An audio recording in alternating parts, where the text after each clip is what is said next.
Yeah, I mean, in Belgium, one weirdly time old. we played in front of like 10 old people, but no offense, but Well, really, really how old old are we people. talking? Like 60 years old, 80 years old? What? 70 probably. I mean, Okay. it was a venue where like people were just playing cards all the time. Okay. I don't know why we played there, but so, I love this kind of situation. yeah, yeah. What was their I'm reaction glad to it? that.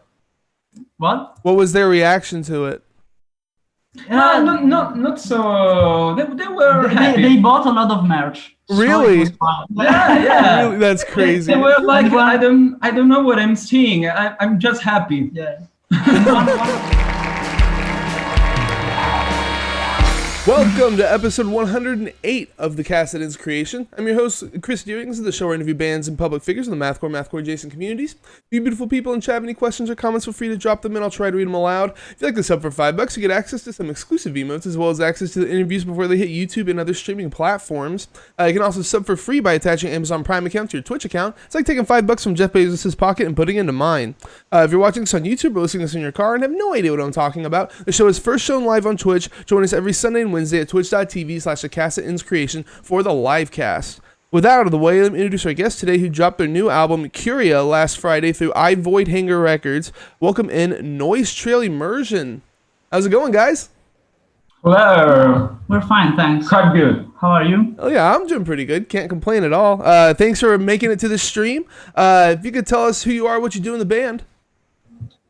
Yeah. Yeah, I'm Fabio. I'm the singer. I'm Daniele, guitar player. Alrighty. So you guys dropped your self-titled EP in 2014. Is that when the band started? Kind of. I mean, it probably started 1 year before we released the EP. Yes. Okay. Noise Trail Immersion actually started from the death of another band which played like technical deathcore. Yeah, deathcore like man. Yeah, and then we had some changes in the lineup. Basically, Fabio wrote me on Facebook because they were looking a new guitar player, and so we started meeting up and I mean talking about what to do basically because we were. I mean the genre wasn't so well defined at the time. And we both really liked mathcore, and we also really liked black metal and post metal. So we basically said, let's try to mix all of those things somehow. Yeah. and That's true. then after releasing the self-titled EP, we really tried to go on that road of trying to mix all of these things up. What And, was the deathcore band before y'all started this?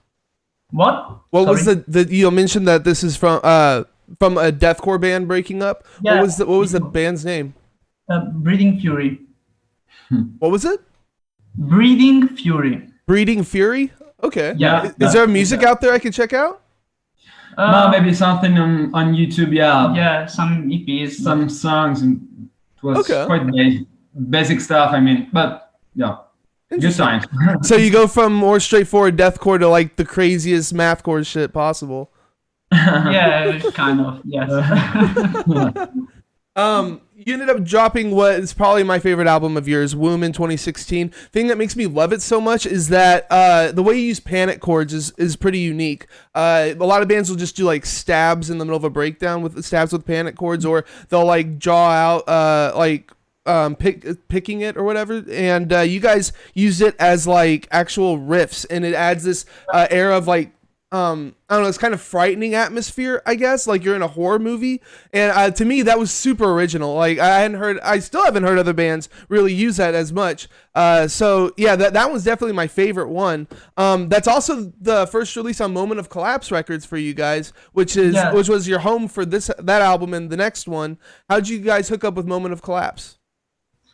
It was actually thanks to a member of Stormo. I don't know if you know Stormo. They are a very cool Italian band.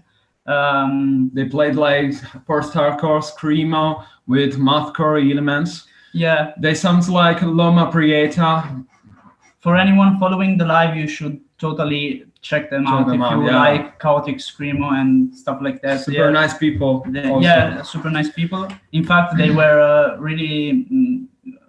We are really good friends with them, and we sent them that album, Womb, and the guitar player was thought it was really great, and he said to me, well, I'm gonna try to send it to Sebastian, which is the owner of Moment of Collapse, and then he got in touch with us, and we arranged the release of the album. Unfortunately, we couldn't release Womb physically with them, but they still helped us with digital distribution. And then Symbology of Shelter was fully distributed with them. And yeah, okay, I was gonna say there were like CDs and stuff, so I guess it was with another label. Oh, can you repeat? Sorry. La label dei Punicidi. Yeah, it was a different label, a very small record label from Portugal. Yeah, we get in touch with them. I don't remember how, but we really got in touch with them just for PR reasons. I mean, we asked them to help us a little bit with promotion and stuff like that. Okay. But your next album, what was it? Symbology of Shelter, what was released on there and was released through vinyl and stuff, right? Can you repeat? Sorry. I said your next album, Symbology of Shelter, was released on Moment of Collapse as well, but this time you had vinyl and stuff like that, right? Yeah. Okay. You can tell from Womb to Symbology of Shelter that y'all are focusing more on like dissonance and not so much on like the mathiness. Is this like a conscious decision to like slowly dial it back, or what were y'all thinking? I think so. I think so. I mean, the main difference, in my opinion, between Womb and Symbology of Shelter is that while in Womb you can definitely hear the various components of our music. Like there's the mathcore part, there's the black metal part, there are the ambient interludes and stuff like that. In Symbology, maybe all those things are more like integrated. That's what we really tried to do, in my opinion, with Symbology of Shelter, is like to integrate all of these things going on. Okay, so instead of jumping around to a bunch of different styles, you had it more like condensed into like one sound. What you're saying. Exactly. Also, the Womb was composed with two guitarists.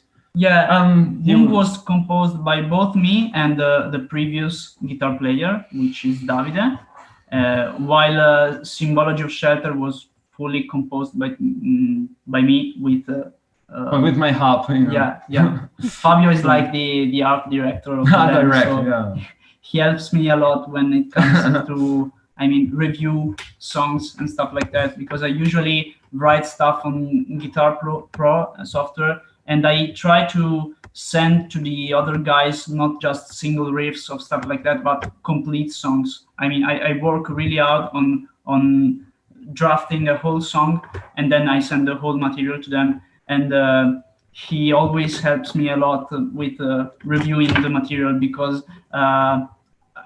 as a composer, I cannot judge my own material. This is something I cannot do. I start doing now it a little, but just because I've been writing for 10 years now, so I can judge a little bit my own material, but it's still very difficult. Okay. And also I really need his help for this. Yeah. And since also I'm just we'll finish this sentence.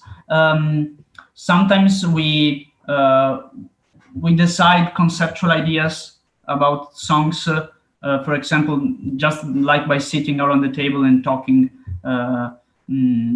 There are many examples on Curia, for example, that of parts in various songs that were like decided by talking. Yeah. For example, we want this kind of part to sound like that. One example is the soft blast beats in Eclipse Unanime. that was decided. Simply speaking, it is. It is a previous idea that you focus on in your mind, and then we create it later. Exactly. Yeah. And also we try to plan the landscape of the whole album before composing it. Yeah. Okay, so you're saying that you put together songs and then bring it to the group, and then y'all like collectively make changes to feel like that's the way y'all want to do it. Yeah, basically yes. Yeah, okay. Do you write like the drums and stuff, or does your drummer write their own parts? I usually write drum parts too. Okay. But if they are not playable by a human being, they get rearranged, and it always happens because I try to write drums by figuring out sounds in my mind, but they don't always match to real playable drums. So we, especially for this album, because we had a new drummer, we did a lot of rework with the drum parts, and he also came up with some really great ideas that replaced my original drum parts. So this was a really cool thing about the writing process for the new album. Yeah, I feel like your drummer in particular is very good at what do you call that? At composing, because his playing is super important to show like the energy going behind the songs, because a lot of your riffs seem to be like picking strings, not necessarily like going super fast or it's super heavy or whatever. And so like the energy has to come from his blast beats and like how he's like playing the drums in particular. So I feel like your drummer is super important, integral part of your sound.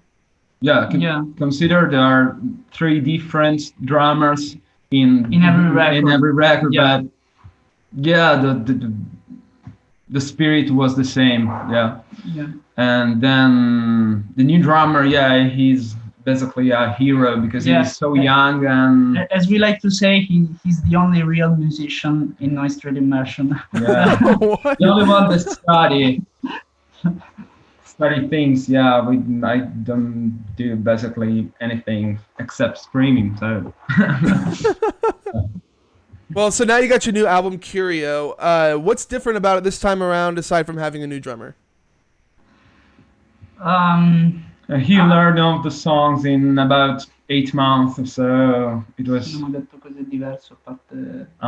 Di drum. Vado io.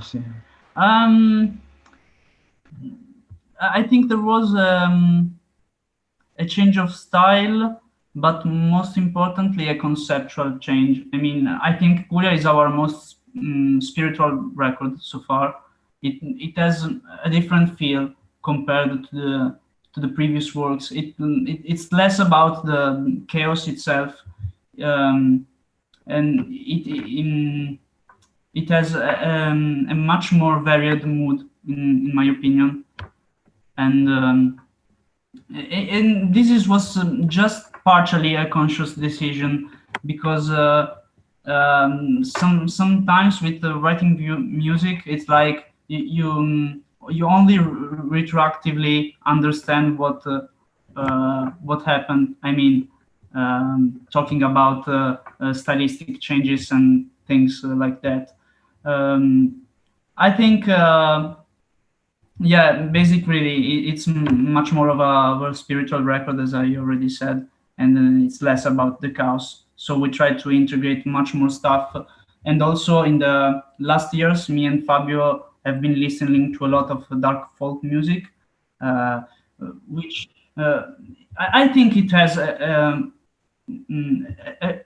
kind of fil rouge with an esoteric connection with. It's with a subtle connection. It's not immediate, but there is, I think, a fil rouge with what we played before, and so we tried somehow to integrate this stuff into the composition process of the new album, and that's when the basic idea of writing 3 interludes came up. I was gonna say that's very different for you guys. So it's very different because Symbology of Shelter is structured like one long song, and as much as we loved doing that, it was really cool to do that.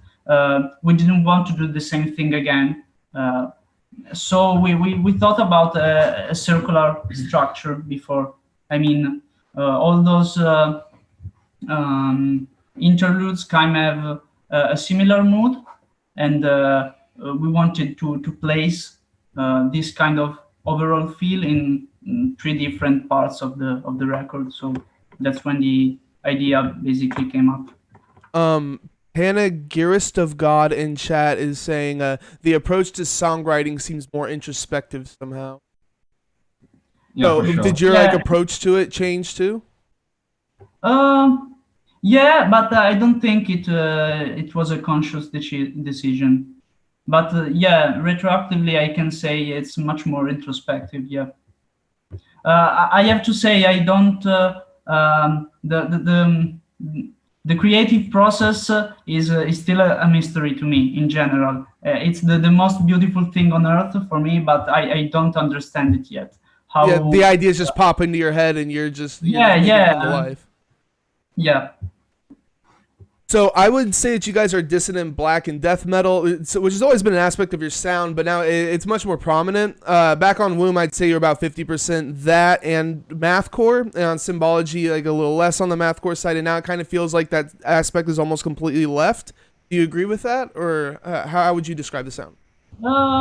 Yeah, maybe. I don't know. I think sure that the mathcore now probably is just an influence. It's not the prominent genre. Yeah. But chaos will always be there. There's still a lot of odd time signatures and stuff like that, so that part still exists. But you're doing less like panic chords and stuff like that, and like more a harmony. Less of that. Yes. Yeah.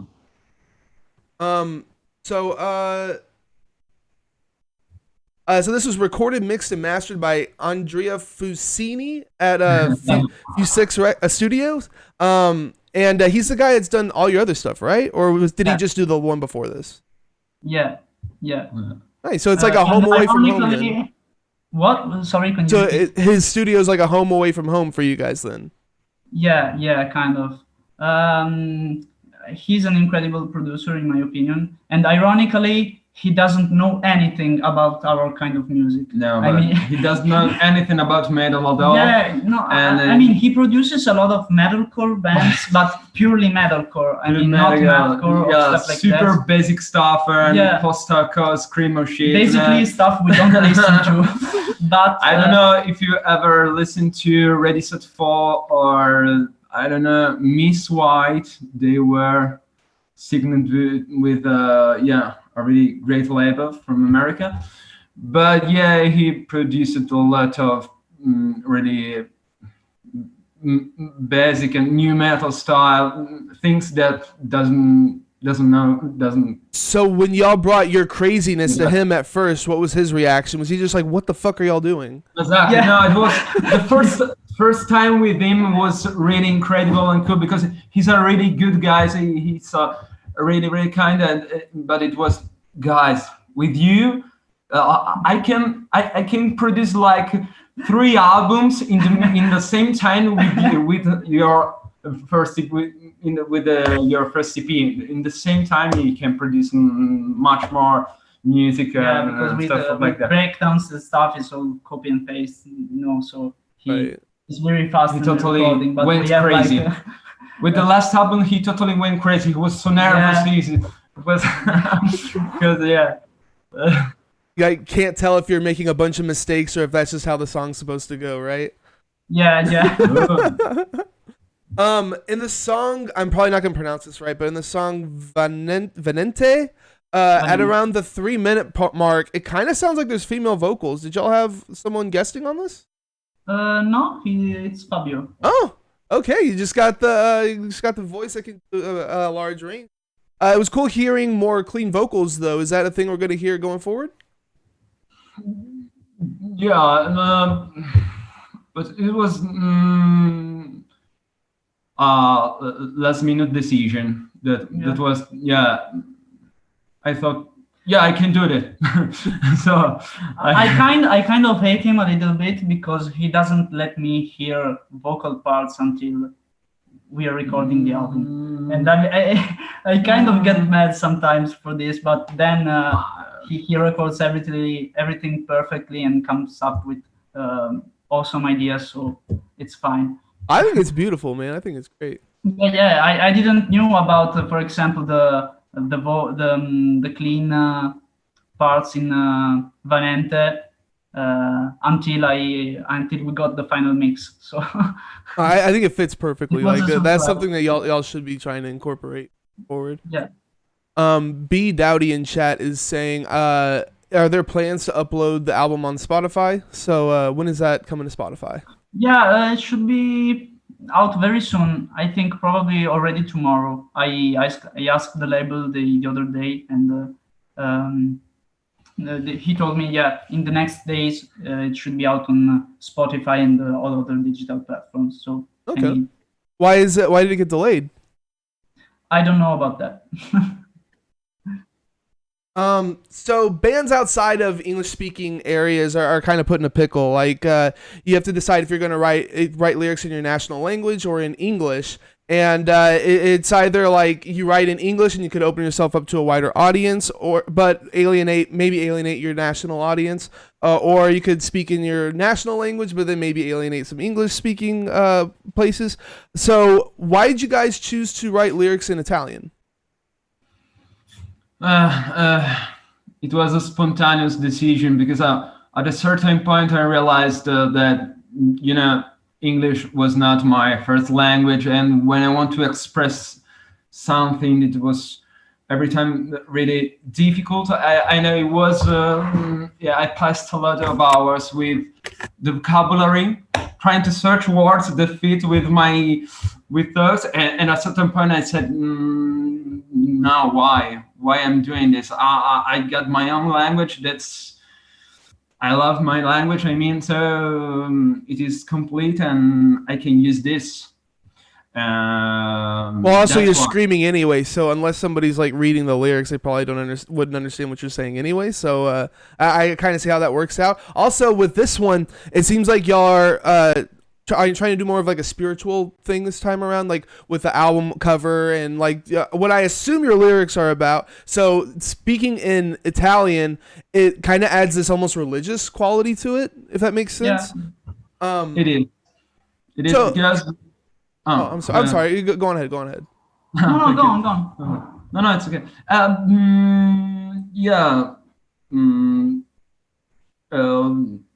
With this three album, I passed a lot of time thinking at what was the most natural material with for making proper lyrics for this music, and Italian gives me the possibility to express something that I don't know in absolutely how to do in English. Yeah, that's true. So that's why, for sure, it's most spiritual compared to the other lyrics, and that is the reason. So your description of the lyrics are say it's about spirituality, specifically a chaotic spiritual journey centered on man's attempt to reach inner awareness by returning to the wholeness. What does this mean? And what are the lyrics really about? Because like I said, they're in Italian. I can Google Translate, but I'm sure it's going to be incorrect. So if you can just walk us through what some of the lyrics are about. I don't think you should try to figure out a real meaning. I mean, there are all stream of consciousness. So I don't think it should be like watching a Lynch movie. You shouldn't look for the meaning of it. You just Lynch movie. No, in that sense. Okay. No. I agree, but I don't know if Lynch is okay. Maybe other artists are, but anyway, no. What was I'm saying? I don't think Google Translate will work with that because they are really complicated. So it's more like they paint a picture, not that they're like saying a narrative. Yeah, exactly. That's what I meant. Yes. Yeah. Okay. So it's interesting that you guys went with Italian lyrics, but on Bandcamp, your description of the album and like you have a little like story there about what it's about. But all that's in English, and the credits are in English and stuff. A lot of bands I see will do like what was it? Fuck the Facts, for instance, has a section in French and then a section in English. So why don't y'all have like an Italian section with like the credits and stuff like that in there, and then an English section? I honestly didn't think about that. I mean, usually when we interact with the audience, we try to use English just because it's easier for everybody. Right. And but the artistic content in itself is another thing. So that's in Italian because it's about the album itself. I gotcha. That makes sense. Yeah. Do y'all ever feel like hindered because the lyrics are in Italian? Do you feel? Sorry.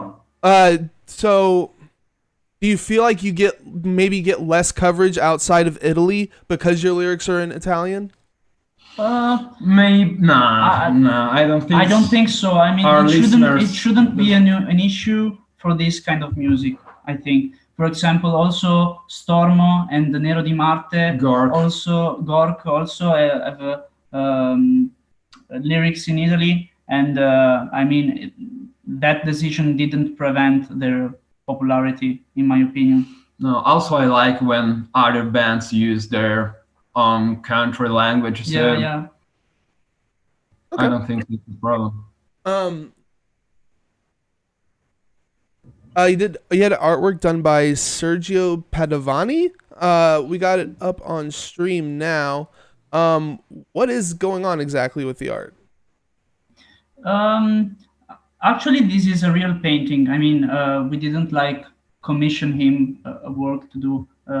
This painting was made totally in a spontaneous way from him, and we actually found it on his Instagram page. And in that period, we were looking for a cover art, and something just clicked to us, and we saw that, and it somehow matched the mood of our record. Yeah, totally. And we humbly asked him to collaborate with us. And I mean, he's a really wonderful person. Mine was a hopeless request. I mean, I was asking just, can I use it, please? Just, but I didn't think the answer was positive. I mean,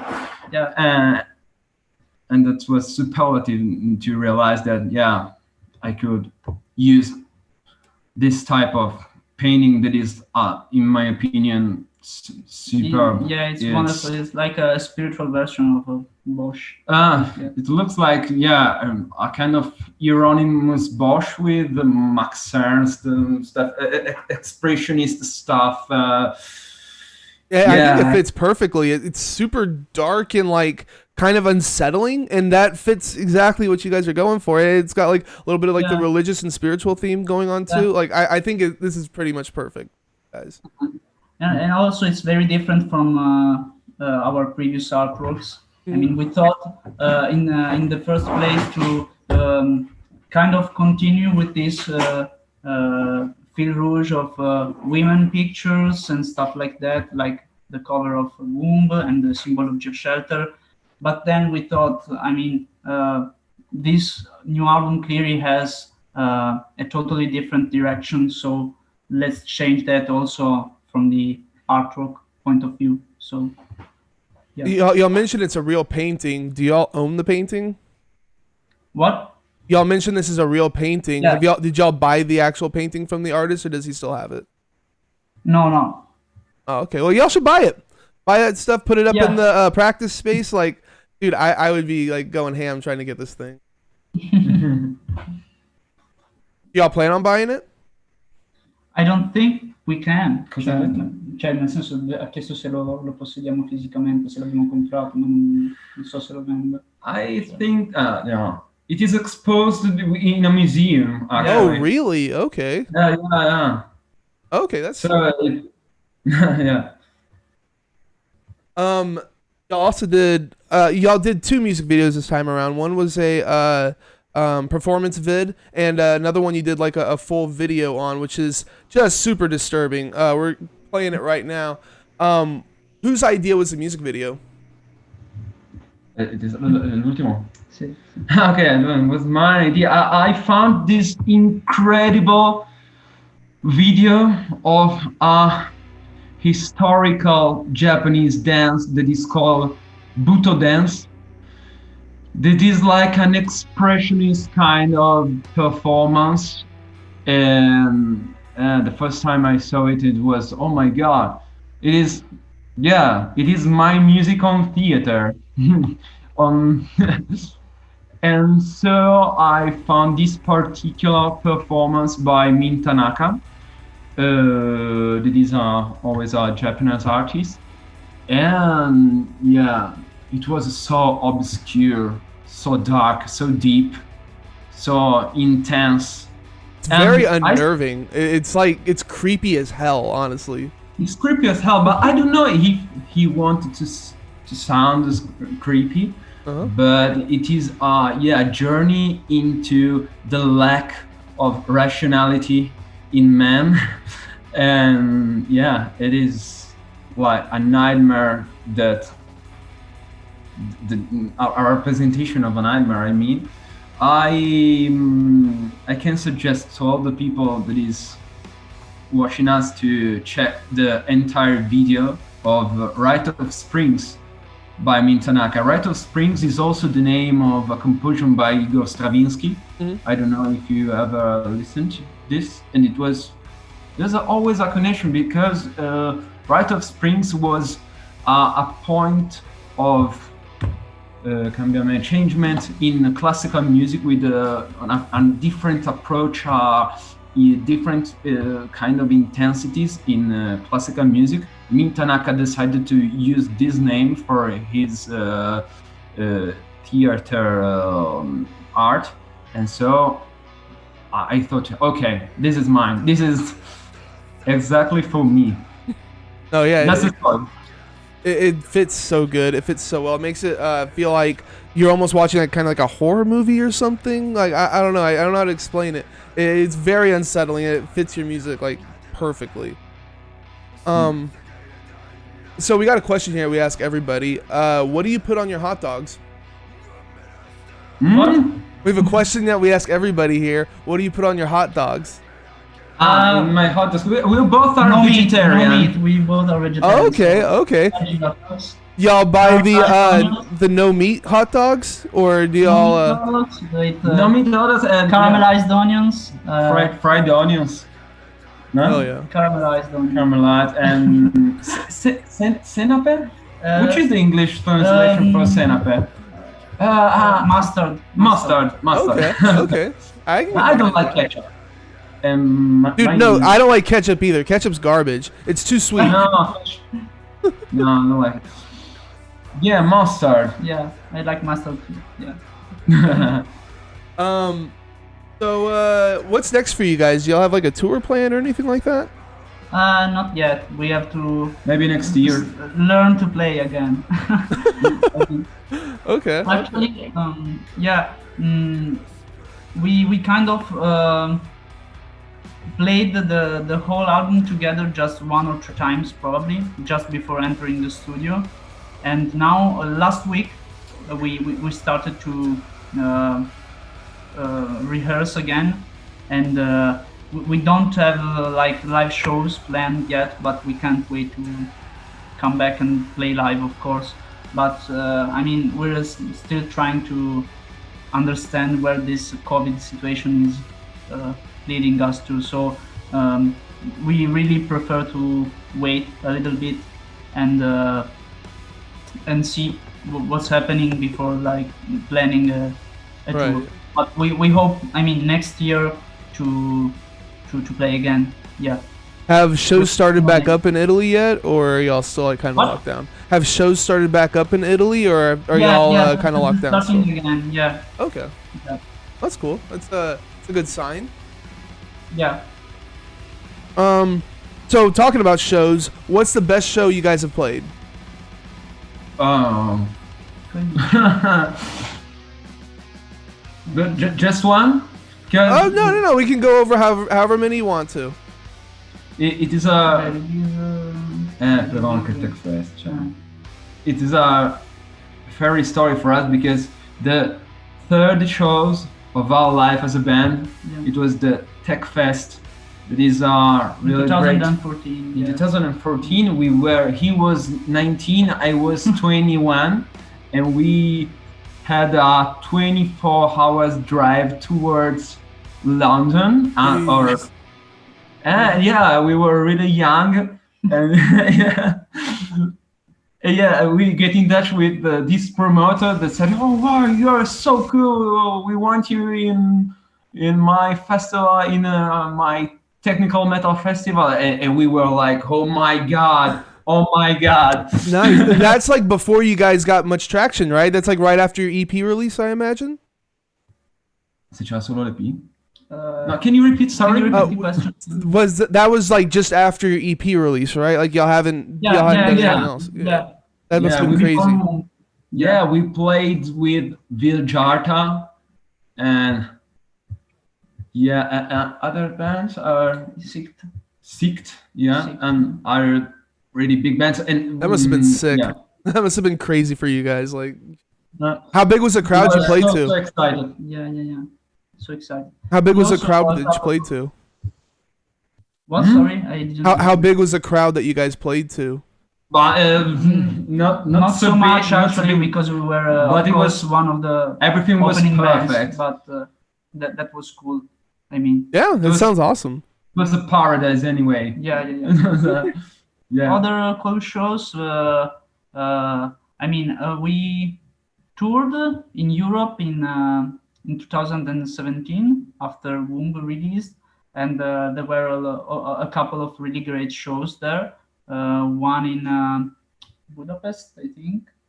I don't remember anything about my one past. in Budapest and one in London. Yeah.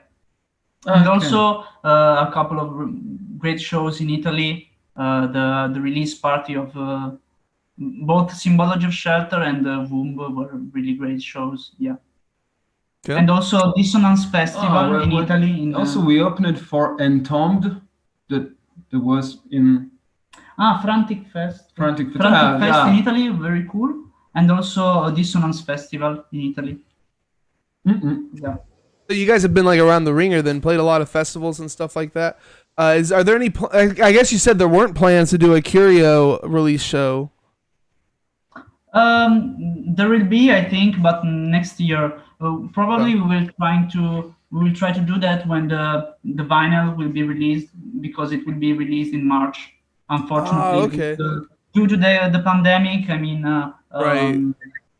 Vinyl plants are like overbooked with orders, and it's kind of a disaster. And I mean, it was delayed. No, because of Adele. No? because it's not a joke. I heard that Adele, the artist, had a lot of ristampa, repress of his vinyl, and so everything was full. I heard something similar to that as well. They did like 1 million records or something, and it kind of pushed things back. I don't know how true it is, but I did hear something similar to that too. I actually just released an album for my music, and the vinyl is getting delayed by at least a month. I still haven't heard anything. I was supposed to have gotten it like 20 days ago or something, and I still haven't heard anything about it. So yeah, like I totally feel that everything's backed up severely. It's insane. You have to order like 6 months in advance now or something to get a chance at it. So what's the worst show you guys have played? It is a big list. It is a never-ending list. we Quello have per played. l'Italia. Huh? Quello davanti We had a lot of chairs as a Yeah, I mean the main thing is while touring, especially if you're new to touring and you never toured before, there are a lot of we played feeling shows, and sometimes it happens that I mean you have to play in front of like 2-3 people. Yeah. Right. Or the other bands you're playing for, like the Yeah. openers. Yeah, Oh, and one yeah. time the Love it. the worst, but probably also the best show was one time where nobody was coming. So the owner of the venue was telling us, I mean, guys, go home.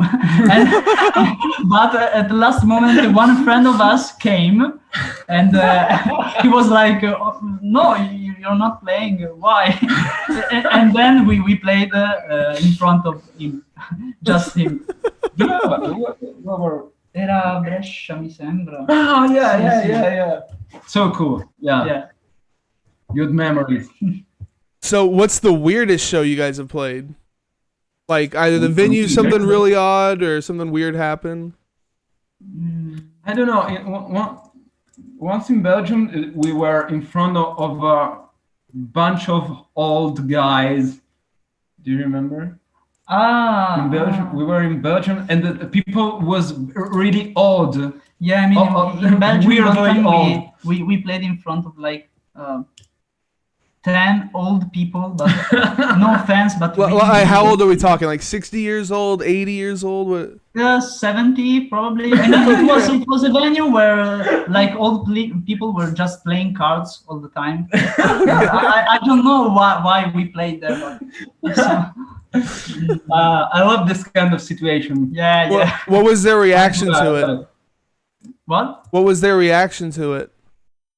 Not so. They were happy. They bought a lot of merch. Really? So it was fun. Yeah. Really? That's crazy. They were like, I don't know what I'm seeing. I'm just happy. Yeah. And one old woman asked me to give her my picks, like picks for so playing cool. guitar. Oh yeah, That's that's crazy. That's how big band starts. I mean. Yeah. Our future awesome. was clear. So you've got vinyl for Curia going through metalodyssey.8merch.com. You guys also have vinyl and CDs of your older releases on your Bandcamp, as well as shirts. That's noisetrailimmersion.bandcamp.com. So to wrap this up, what is your album of the year so far? Probably the new Ad Nauseam release. The Ad Nauseam release? That one is nuts. Those guys are crazy. Yeah. No, they are really cool. I don't know. Yeah, I love the new Ad Nauseam, new Plebeian Grandstand also. New Plebeian Grandstand. It's incredible. I haven't gotten a chance to listen to that one yet. I really need to check that one out. Also, check out Vertebra Atlantis from Italy, which is the project of one of our closest friends, Gabriele Gramaglia. He also has other metal projects like Cosmic Putrefaction and Turiseburnia. He's really doing a great job. You should send me a link to that stuff so I can check that out. That sounds cool. Yeah, sure. What about you, Fabio? What's your album of the year? I'm just scrolling my list, Spotify list. Just give me 2 hours and I will. No, yeah, a lot of stuff has come out this year so far. I know, but I don't. I always find new music through lists that doesn't think about times, and so I found it really in a random way. So I don't ever think about that this album is from that year and stuff like that. I gotcha. Well, so what are you currently jamming then? Cosa stiamo ascoltando? Okay. I am listening to. Okay. I found this really great black metal album. That is called Untitled. It's called Untitled. People can Okay. see it. I see it. Do I you see know it. them? Okay. Rejoice, the light has come. So good. It is an EP from Colin Marston of Garguts, and it's Oh, okay. Yeah. Colin Marston is fucking sick. yeah. Also, I'm listening to a lot of freak folk. I like psychedelic folk and avant folk, stuff like that. I also love. Okay, I suggest you know them. The Next. No. Sorry. Never They heard of are him. like a Methy Jets band. They are Okay. three, and they play like everything's with just one take. They're totally crazy. Oh, okay. Ambient, Methy, and chaotic Jets style. They are incredible. Next, the album is called Unfold. I just wrote their name down. I'm gonna have to check that out. And you know what? I'm listening to Behemoth. Okay, In the yeah, last dude, night. Behemoth's awesome, man. I love Yeah, I love Demigod. that. That's my favorite album from them. It's so Me freaking too, good. man. Hell yeah, hell yeah. This is my favorite one too. Yeah, I love it. I know every songs in that album, and it is so aggressive in a really proper way. Right, Yeah, really right. Satanist proper way. No, I love them. Yeah. Well, that's about all I had to talk about. Unless you had something else you wanted to bring up. Got them? No, non che se abbiamo qualcos'altro in particolare da dire. I don't know. I don't know. Thanks to everyone. Yeah, thanks for the people that are watching us. Absolutely. Panagrist of God just said, thanks for the nice interview. I'd like to see them live here in Italy with Ad Nauseam and Gorch next year. My man, Awesome. Gorge are Ad Nauseam are technically fantastic. Yeah. And they're also good people. I'm glad they all the it seems all the words are all the words is liking it. And Gorge as you want. It is a black dissonant band from Italy. It is like a duo of two brothers, drums and guitar vocalists, and they are extreme, really violent dissonance stuff. I love it. Please, guys, go check them out because they're great. I'm going to have to check them out. You guys are giving me so many bands that I need to look out for. Yeah. That's Send you everything. Later. our friendship is based on the sharing music, man. Yeah. We don't say hi. We say directly, okay, listen to it. Okay, listen. And to also lately he's listening to much more music than me. So what I listen is only what the music he sends me. And I am not looking up music anymore. I just open my chat with Fabio and music dealer go for the links. Well, if you're looking for something that's beautifully disturbing, you should check out Curio, the new album from Noise Trail Immersion, which dropped last Friday through Void Hanger Records. You guys are on Facebook, Bandcamp, Instagram, YouTube, and all streaming platforms. Am I missing any socials? No, I don't think so. Alrighty. As for me, drop my channel follow so you always know when I go live. You can also sub to get access to the interviews before they hit YouTube and other streaming services, as well as some exclusive emotes. You can find me on Facebook, Instagram, Twitter, and YouTube. YouTube folks, if you enjoyed the video, please drop a like, tickle the notification bell. Don't forget to subscribe. It's a great way to support me for free. Check out my music, The Sound That Ends Creation, at thesoundthatenscreation.bandcamp.com. My new album, Boomers, Zoomers, Desperate Coomers, is out now. I don't have a guest for Wednesday yet. Trying to get that figured out. Keep an eye on my social media. We'll see what happens. But thanks for being here, guys. Hope you had a good time. Mi sa che ci sta salutando. Okay. Okay. So Bye. Well, and thank you guys for watching and listening.